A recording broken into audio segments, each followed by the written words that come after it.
ফার্মাসিস্টদেরকে আপনাকে চিন্তা করতে হবে। আসলে স্বাস্থ্য ব্যবস্থা বাংলাদেশের থেকে শুরু করে সর্বত্র যেখানে আপনি যাবেন, যে স্বাস্থ্য ব্যবস্থাটি আছে সেই স্বাস্থ্য ব্যবস্থায় কিন্তু একটি আরেকটির সাথে সম্পর্কযুক্ত।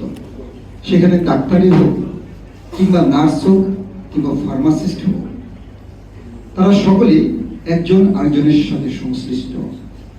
এবং আপনি যখন বিদেশে চিকিৎসার জন্য যাবেন, সেখানে দেখবেন যে যেমন সিঙ্গাপুরে যাবেন, সেখানে কিন্তু একজন ডাক্তার তার রোগটি নির্ণয় করেন এবং রোগ নির্ণয় করে যে ফার্মাসির জন্য যে ওষুধগুলোকে প্রেসক্রাইব করেন, যেগুলো বলেন, সেখানে কিন্তু ফার্মাসিস্ট তাকে হেল্প করে।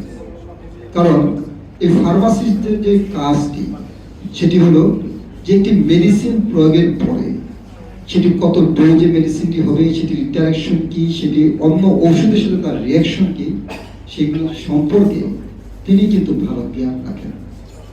যে জায়গাটিতেই আপনারা ধরেছেন, যারা এখানে আলোচনা করেছেন, তারা কিন্তু প্রত্যেকেই সেই জায়গাটিকেই কিন্তু দুর্বলতা হিসেবে প্রকাশ করেছেন।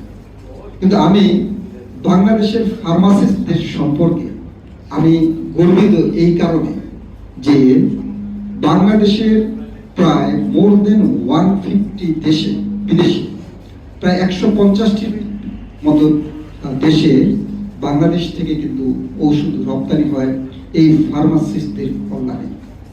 এবং যারা ফার্মাসিস্ট আছেন তারা কিন্তু বিভিন্ন যে ফার্মাসিউটিক্যালস কোম্পানিগুলোতে আছেন, তারা সেখানে গবেষণামূলক কাজ করেন। তারা সেখানে ঔষধগুলোকে কিভাবে ডেভেলপ করা যায়, নতুন কি নিউ জেনারেশনের ওষুধ আনা যায়, সেই ব্যাপারে কিন্তু তাদের ভূমিকাটি কিন্তু অনেক বেশি। যার কারণে বাংলাদেশে এই ফার্মাসিউটিক্যালস কোম্পানিগুলো কিন্তু এখন অনেকাংশেই বৃদ্ধি পেয়েছে এবং তারা ভালো মানের কিন্তু প্রোডাক্ট তৈরি করছে। তাদের যে গবেষণা, সেই গবেষণার কিন্তু আমরা একটি বিষয় অনুধাবন করা উচিত আমাদের সকলকে।